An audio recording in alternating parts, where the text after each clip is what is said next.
Qui a écrit la Bible et pour qui? Bonjour tout le monde, mon nom est Serge Poirier. Bienvenue à la toute première étude approfondie du groupe ABBA. ABBA, c'est l'acronyme ou le sigle qui signifie l'Alliance biblique Bons Amis. Nous sommes des étudiants de la Bible. Nous ne représentons aucune religion ni aucune secte religieuse. Nous sommes une association interdénominative et à but non lucratif, cherchant à servir le Seigneur Jésus, à élever son Saint-Nom, et nous souhaitons ardemment encourager les croyants de la francophonie mondiale, à ouvrir la Bible et à développer leur pensée critique par rapport aux Saintes Écritures, mais aussi par rapport à tout ce qui est en marge de ces Écritures et concernant ce qui se produit en ce moment dans le monde entier.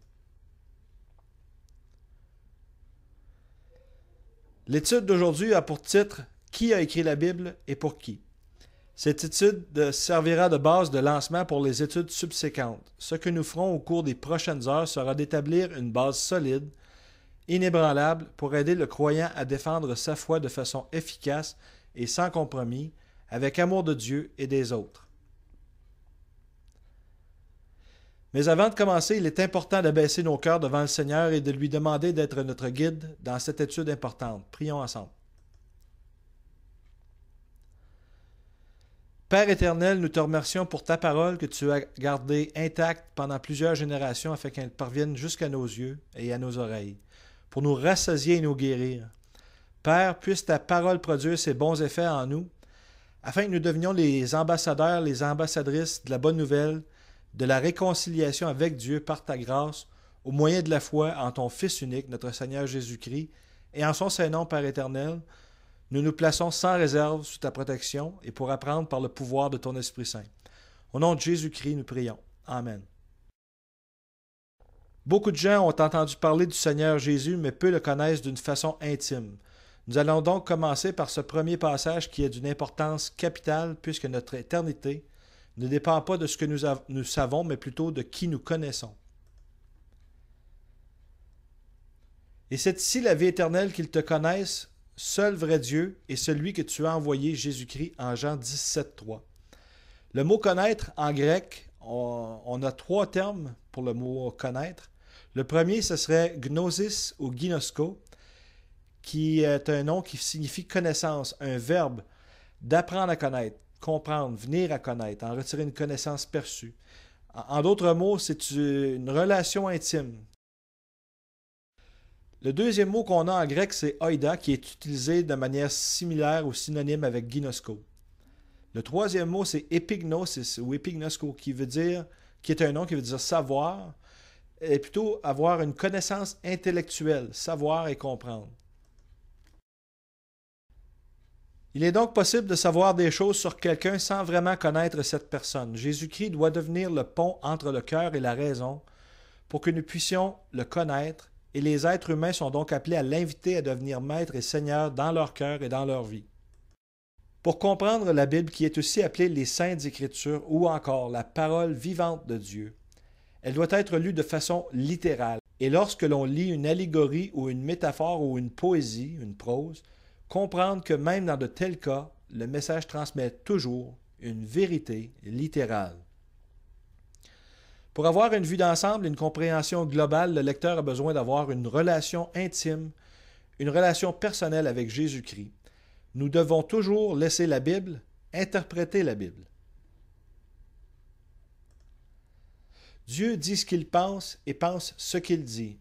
Il vaut mieux laisser la Bible s'interpréter d'elle-même. Nous voici rendus à la première partie, à la section numéro 1, qui est l'entrée en la matière. Aujourd'hui, nous allons parler de développement de la pensée critique, non seulement par rapport aux Écritures, mais aussi par rapport au monde séculaire. Nous verrons une nouvelle naissance pour mieux comprendre et mieux voir. Qui a écrit la Bible et pour qui? Nous verrons aussi les objections au raisonnement divin, l'historicité et la retranscription des dossiers familiaux, le design intégré caché en pleine vue, les manuscrits anciens et les modes de retranscription et le canon biblique. Développement de la pensée critique.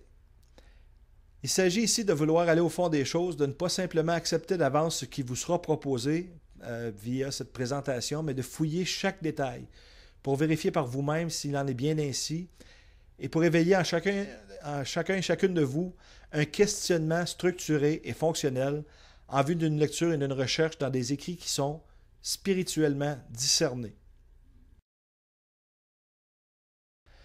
Les étudiants de Bérée, or ceux-ci étaient plus nobles que ceux de Thessalonique, et ils reçurent la parole avec toute bonne volonté, examinant chaque jour les Écritures pour voir si les choses étaient bien ainsi.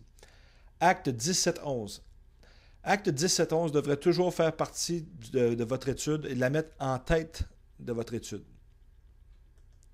C'est pourquoi nous insisterons souvent sur ce passage de la Bible que l'on retrouve dans le livre des Actes au chapitre 17, où on nous enseigne quel genre d'approche et quel intérêt il faut avoir pour apprendre des Saintes Écritures. C'est un excellent verset à placer en tête de chacune de vos études bibliques d'ailleurs. Comme l'apôtre Paul, les étudiants de Bérée, il les avait en très haute estime. En Marc, chapitre 11, les autorités religieuses demandent à Jésus par quelle autorité il accomplit ses miracles, et Jésus leur répond par une rhétorique. Le baptême de Jean, venait-il du ciel ou des hommes? Répondez-moi.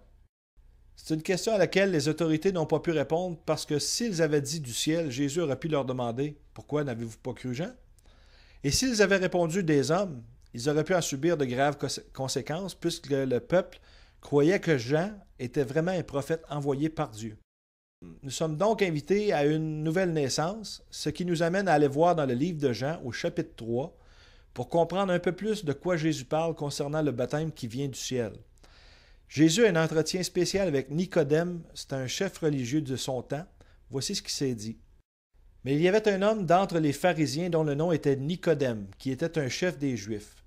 Celui-ci vint à lui de nuit et lui dit « Rabbi, nous savons que tu es un docteur venu de Dieu, car personne ne peut faire ces miracles que toi tu fais, si Dieu n'est avec lui. » Et Jésus lui répondit « en vérité, je te dis, si quelqu'un n'est né de nouveau, il ne peut voir le royaume de Dieu. » En Jean, chapitre 3, versets 1 à 3. Jésus lui dira aussi que ce qui est né de la chair est chair, et ce qui est né de l'esprit est esprit. Ce qui nous amène à la prochaine diapositive. Quand on dit naître de nouveau, le mot nouveau du verset 3, du chapitre 3 de l'Évangile selon Jean, qui se trouve dans la concordance grecque sous le numéro G509, est anothène en grec, qui signifie naître, on la place dans son contexte, naître d'en haut, ou naître de nouveau, d'un endroit plus élevé, des choses qui viennent du ciel ou de Dieu. Alors, autrement dit, quand vous naissez de nouveau, c'est une action de Dieu et ce n'est pas une action des hommes. Il n'y a aucun homme sur terre qui peut vous procurer cette nouvelle naissance. Ce qui nous ramène à Jean-Baptiste, qui n'avait pas les chefs religieux en très haute estime. Et voyant plusieurs des pharisiens et des sadducéens venir à son baptême, il leur dit « Race de vipères, qui vous a averti de fuir la colère qui vient? Produisez donc du fruit qui convienne à la repentance, et ne pensez pas de dire en vous-même « Nous avons Abraham pour père », car je vous dis que Dieu peut, de ces pierres, susciter des enfants à Abraham. En Matthieu 3, versets 7 et 9. Le mot repentance ici, ça veut dire se détourner du mal. Un détour à 180 degrés. Et déjà la cognée est mise à la racine des arbres. Tout arbre donc qui ne produit pas de bons fruits est coupé et jeté au feu. Moi je vous baptise d'eau pour la repentance, mais celui qui vient après moi est plus puissant que moi, et je ne suis pas digne de porter ses sandales. Lui vous baptisera de l'Esprit Saint et de feu. Matthieu chapitre 3, versets 10 à 11. La grosse question qu'on peut se demander, est-ce que je lui ai demandé de me baptiser de son Esprit Saint et de feu? Qui a écrit la Bible et pour qui? Eh bien, Jésus a dit, « Le ciel et la terre passeront, mais mes paroles ne passeront point. » Matthieu 24, 35. Au commencement était la parole, et la parole était auprès de Dieu, et la parole était Dieu. Et elle était au commencement auprès de Dieu. Toutes choses furent faites par elle, et sans elle, pas une seule chose ne fut faite de ce qui a été fait. Jean chapitre 1, versets 1 à 3. Alors Jésus fut amené dans le désert par l'Esprit pour être tenté par le diable, et ayant jeûné 40 jours et 40 nuits, après cela, il eut faim. Et le tentateur s'approchant de lui dit, « Si tu es fils de Dieu, dis que ces pierres deviennent des pains. » Mais lui répondant dit, « Il est écrit, l'homme ne vivra pas de pain seulement, mais de toute parole qui sort de la bouche de Dieu. » On retrouve ce passage à deux endroits, soit dans Deutéronome chapitre 8, verset 3, et en Matthieu, chapitre 4, verset 4. La Bible, c'est bien plus qu'un gros livre. En réalité, c'est une bibliothèque de différents ouvrages, 66 livres dont la rédaction s'est étalée sur une période d'environ 1500 ans. Les Bibles catholiques et protestantes sont sensiblement différentes puisque pour l'Ancien Testament, les catholiques ont 48 livres, alors que les protestants et les juifs n'en ont que 39. Qui a raison et qui a tort? Pourquoi cette différence? En réalité, la Bible catholique jusqu'au Concile de Trente II au 16e siècle comportait aussi 39 livres. Il me semble que pour porter préjudice à la réforme protestante, les ecclésiastiques jugèrent bon de rajouter 9 livres alors que Saint Jérôme lui-même a déclaré ses apocryphes ou livres cachés comme étant une lecture intéressante, mais des textes non inspirés. Et là, on a un gros problème parce que Dieu nous avertit de ne pas ajouter à ses paroles. Toute parole de Dieu est affinée. Il est un bouclier pour ceux qui s'attendent à lui. N'ajoute pas à ses paroles de peur qu'il ne te reprenne et que tu ne sois trouvé menteur. Proverbe chapitre 30, versets 5 et 6. En revanche, le Nouveau Testament est, lui, composé de 27 livres, cela pour les protestants comme pour les catholiques. Qui a écrit la Bible? Eh bien, nous sommes en présence d'une collection de 66 livres, comme on avait dit tantôt, qui ont été écrits par 40 personnes différentes et les textes furent écrits à des époques différentes, c'est-à-dire sur une période d'au-delà de 1500 ans sur plusieurs continents en passant. Et la cohésion de ces textes bibliques, par contre, est remarquable. C'est le fruit de l'inspiration donnée à ces différents auteurs par Dieu lui-même. Et le thème central de toute la Bible, c'est Jésus-Christ. Dieu, par la direction de son Esprit Saint, leur souffla les mots à écrire. C'est pourquoi la Bible dit « Toute écriture est inspirée de Dieu ». En anglais, on dit God breathed. Ça veut dire qu'elle est insufflée de Dieu. On retrouve ce passage en 2 Timothée, chapitre 3 et verset 16. Pour l'Ancien Testament, Dieu donne sa parole à ses prophètes et dans le Nouveau Testament, il la donne à ses apôtres et à ses disciples. L'esprit de Jésus-Christ est l'esprit de prophétie.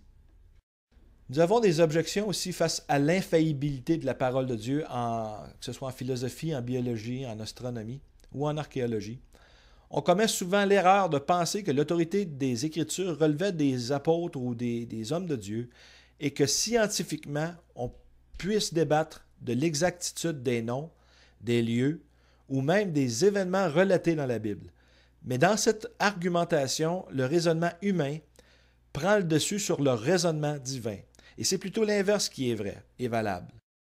Il y a 2 gros camps scientifiques qui s'affrontent, les créationnistes versus les évolutionnistes, sans même compter les adeptes du design intelligent. Les adeptes du design intelligent semblent prouver l'existence d'un créateur sans toutefois le nommer. Le raisonnement divin est celui-ci, car la parole de Dieu est vivante et opérante et plus pénétrante qu'aucune épée à 2 tranchants et atteignant jusqu'à la division de l'âme et de l'esprit, des jointures et des moelles, et elle discerne les pensées et les intentions du cœur.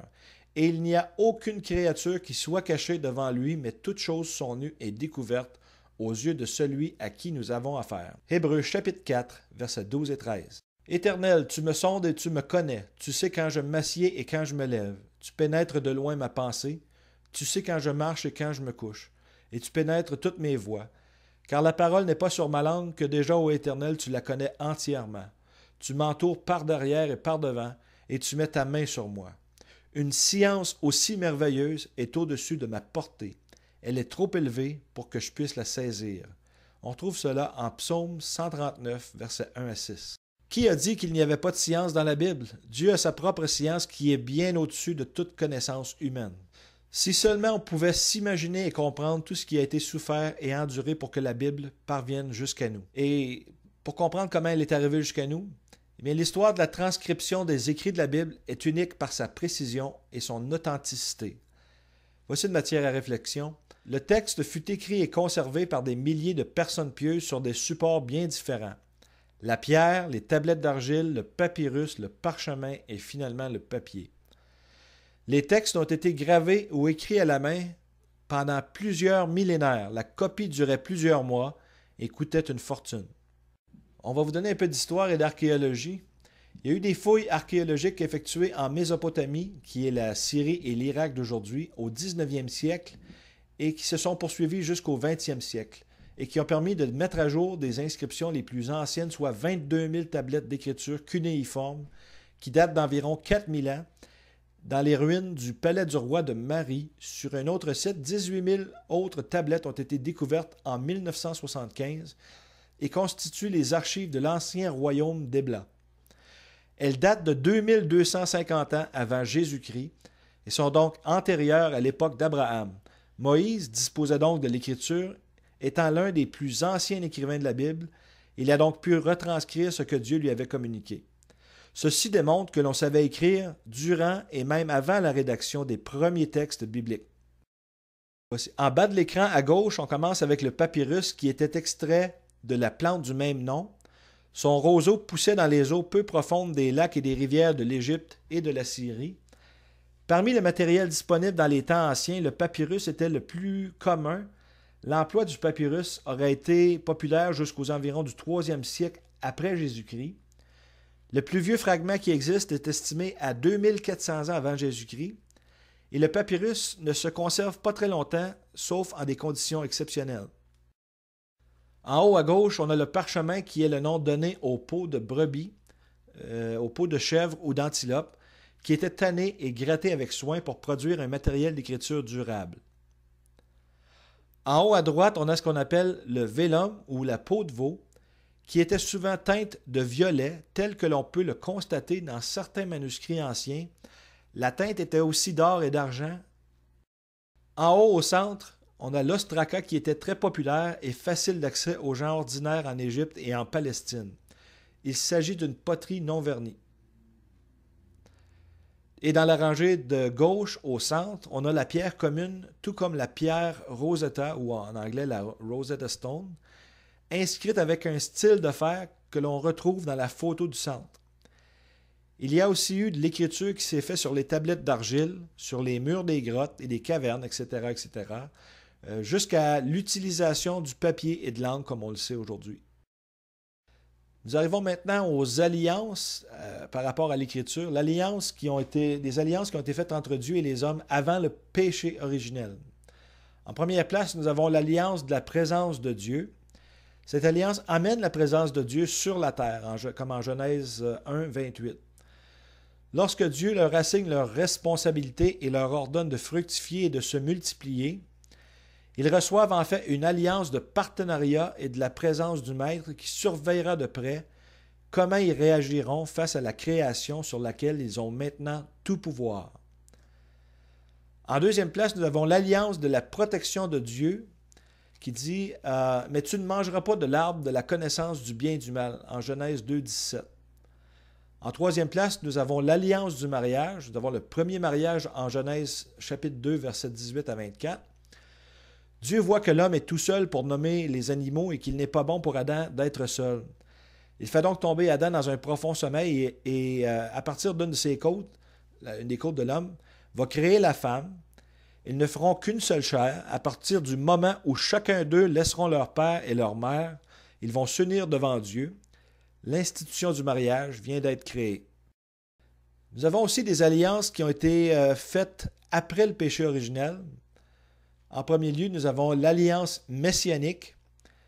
Le Seigneur avait dit « Et je mettrai l'inimitié entre toi et la femme, et entre ta semence et sa semence. Elle te brisera la tête, et toi tu lui briseras le talon. » En Genèse chapitre 3, verset 15. C'est ici une alliance qui a un sens prophétique en même temps.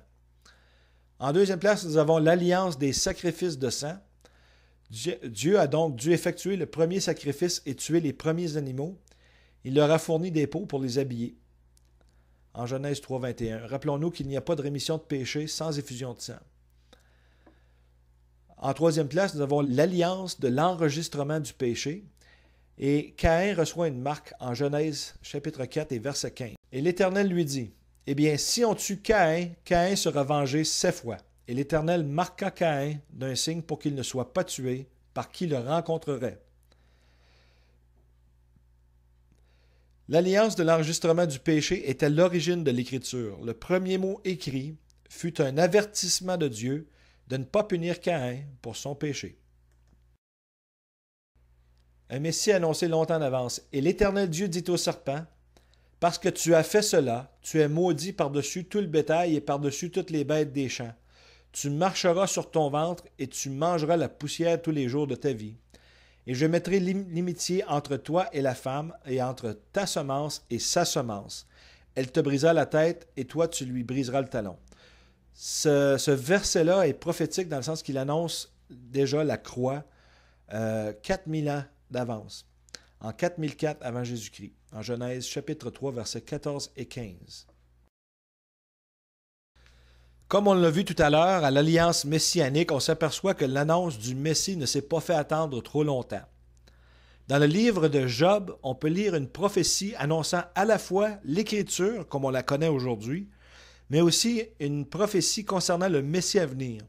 Tout simplement fascinant en pensant que le livre de Job est probablement le plus vieux des livres de la Bible.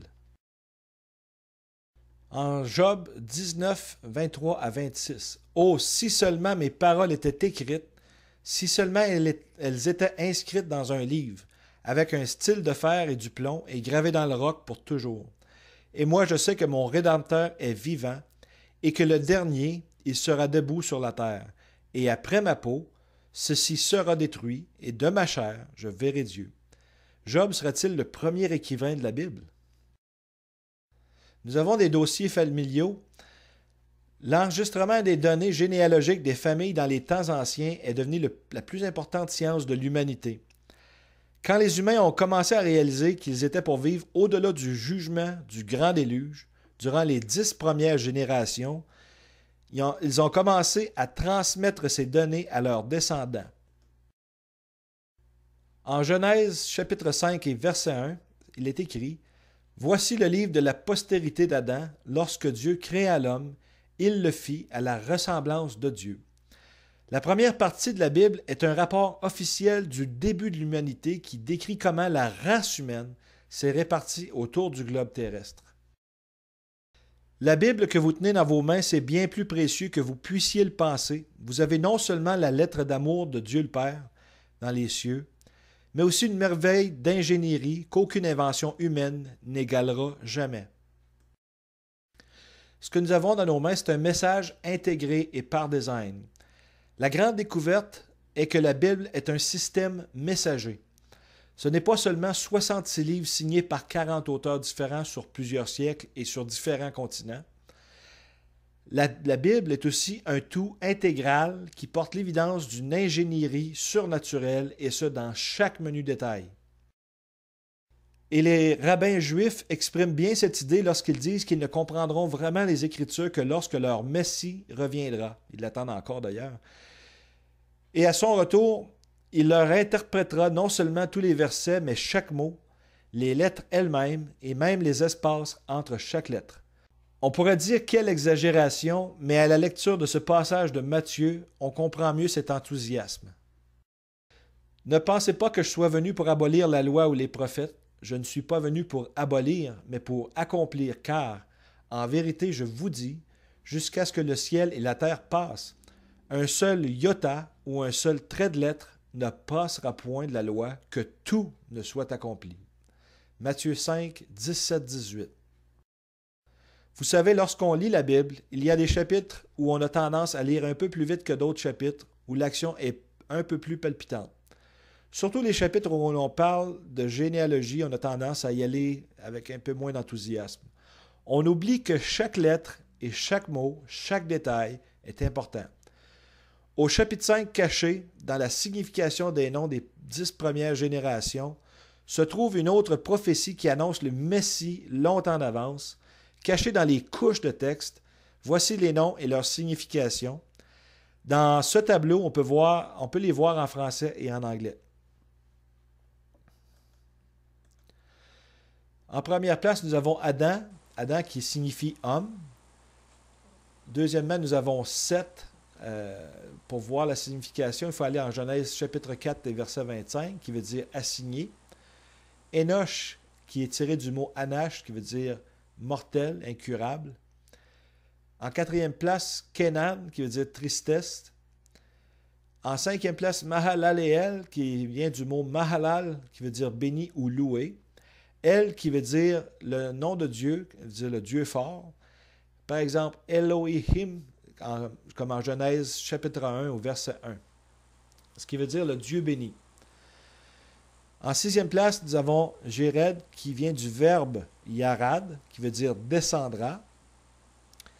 Septième place, nous avons Enoch, qui veut dire enseigner ou enseignant ou exercice académique. Methuselah, qui est dérivé du mot mot et qui signifie mort, ou shelak, qui veut dire apporter. En d'autres mots, ce nom veut dire sa mort apportera. En neuvième place, nous avons Lémec, qui veut dire se lamenter, lamentation, désespérer. Et en dixième place, Noé, qui est dérivé de Nacham, qui veut dire apporter le repos, le réconfort, la consolation, comme en Genèse 5, 29. Et lorsque l'on place ces mots dans l'ordre, on obtient la prophétie suivante. L'homme est assigné à une mortelle tristesse, mais le Dieu béni descendra pour enseigner que sa mort apportera aux désespérés le réconfort, le repos et la consolation. Genèse chapitre 5 fut écrit aux environs de 2448 avant Jésus-Christ. On vient donc de terminer la première section et nous allons revenir dans un instant pour poursuivre dans la section numéro 2 qui est intitulée « Les pièces à conviction ». C'est dans cette deuxième partie que l'on verra les différentes méthodes de retranscription pour le Nouveau et l'Ancien Testament. On parlera aussi de persécution et de guerre spirituelle et comment s'habiller et s'équiper pour la bataille à livrer. On vous revient dans un instant.